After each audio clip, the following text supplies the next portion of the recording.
રબારી સમાજ તથા સમૂહ લગ્ન સમિતિ ભુજ કચ્છ દ્વારા 17મા સમૂહ લગ્નનું આયોજન ભુજ મુકામે તારીખ 2/2/2025 રવિવારના વસંત પંચમીના દિવસે રાખવામાં આવ્યું હતું। સ્ટોરી રિપોર્ટ બાય કરણ વાઘેલા ભુજ। આશાભાઈ રબારી શ્રી માંડવી તાલુકા રબારી સમાજ પ્રમુખ આજે શ્રી રબારી સમાજ સમૂહ લગ્ન સમિતિ તથા માગપટ રબારી સમાજ દ્વારા આયોજિત સમૂહ લગ્નોત્સવમાં આજે વસંત પંચમીના શુભ દિને આજે 29 નવયુગલો નવદંપતીઓ પ્રભુતામાં પગલાં માંડશે અને આજના 17મા સમૂહ લગ્ન પ્રસંગે પધારેલ સર્વે અમારા સંતો મહંતો તથા રાજકીય આગેવાનો સામાજિક આગેવાનો સર્વેની શુભેચ્છા તથા સમાજ છે એ શિક્ષણમાં કેમ વધુને વધુ આગળ વધે તથા સંગઠિત રહે તે માટે બધાના એક મંતવ્ય રજૂ કરવામાં આવ્યું। આજના સમયમાં સમૂહ લગ્ન એ સમયની માંગ છે, જેથી કરીને સમાજનો એક બચત થાય, સમયની બચત થાય એ ઉદ્દેશથી આ 17મા સમૂહ લગ્ન આયોજન કરવામાં આવ્યું છે, જે સર્વે સમાજે આવતા સમયમાં વધુને વધુ સમૂહ લગ્નમાં જોડાય એવી સમૂહ લગ્ન સમિતિ વતી અપીલ કરવામાં કરીએ છીએ। જય માતાજી। મારું નામ લખુભાઈ રબારી ભોપાવાણ। 17મો સમૂહ લગ્ન એ સમિતિ સમાજ બહુ મહેનત કરી। હું એક જ વસ્તુ કહેવા માગું છું કે હમણાં 17મા સમૂહ લગ્નમાં જે આ લોકોએ દીકરીએ અને આખું 29 માંડવા સંસ્કૃતિમાં ગાયના સાણથી શણગારેલા છે, એના ઉપર સંસ્કૃતિમાં બધું લખેલું છે। એ બહુ મહેનત કરી ને એકદમ એટલું બધું હરેક સમાજને આમાંથી પ્રેરણા જાણવા જેવું મળે। આપણી જૂની સંસ્કૃતિ છે, આપણે સનાતન ધર્મમાં છીએ, તો બહુ દીકરીએ મહેનત કરીને આજે શણગારેલું આખું ગાયના સાણથી આખા માંડવા એ 17મા સમૂહ લગ્નમાં જે મહેનત કરી છે એવી જ મહેનત કરતા રહે। અને આ સમૂહ લગ્ન સમિતિ જે આ માંડવાની નીચે નવજુગલા જે આજ નવા દિવસે પ્રાણા લઈને જે લગ્ન કરે એમને ભગવાન માતાજી સુખી રાખે અને આવા નવા હરેક આપણા હિન્દુ સમાજમાં એ સંસ્કૃતિ બધાય થાય।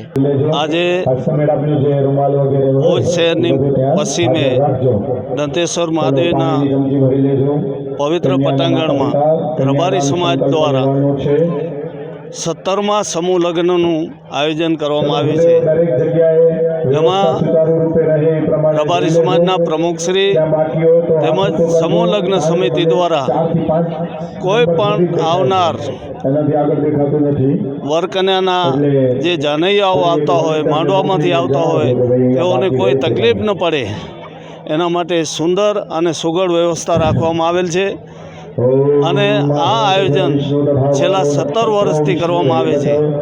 આ 17 વર્ષના જે સમૂહ લગ્ન કરવામાં આવે છે એના થકી સમાજની જે દીકરીઓ છે, દીકરાઓ છે, એના જે ખોટા ખર્ચાઓ હતા એ સમૂહ લગ્ન થવાના કારણે સમાજમાં પૈસાની બચત થાય છે।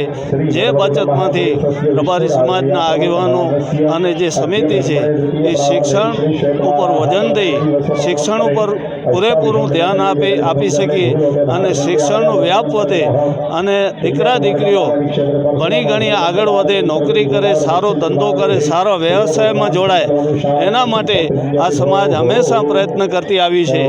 અને આથી વિશેષ કહું તો હમણાં તો આપણે રબારી સમાજની અંદરમાં આપણે જે માગપટ રબારી સમાજ અને ગરડા પંથક રબારી સમાજ એ સાથે મળ્યા હતા, ત્યારે એવું આયોજન કર્યું કે આ સમૂહ લગ્ન સમિતિ આપણે વર્ષે એક વખત જોતા હોઈએ છીએ, પરંતુ જ્યાં 3 તિથિમાં એક લગ્ન નક્કી થાય તો એક વસંત પંચમી, અખાત્રીજ અને વિજયાદશમીના દિવસે એ 3 તિથિમાં લગ્ન નક્કી કરવામાં આવ્યા છે। અને કોઈ માવતર એમ વિચારે કે મારા દીકરીને મારા ઘર આંગણે ફેરો દેવો છે તો ગામોગામના સમૂહ થઈ શકે એના માટે પણ સમાજે વ્યવસ્થા ગોઠવેલી છે। એના માટે 3 તિથિનું આયોજન કરવામાં આવેલ છે।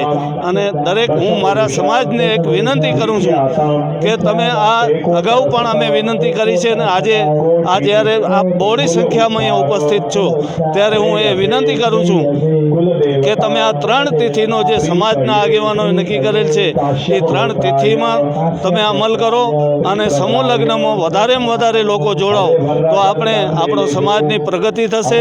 આપણે સમાજમાં જે અમુક જે ખૂટતી કડીઓ છે એને પણ આપણે પૂર્ણ કરી શકશું એવી હું મા વાંકોલ અને ગઢવા દાદા અને વડવાડા દેવ પાસે પ્રાર્થના કરી વિરામ લઉં છું.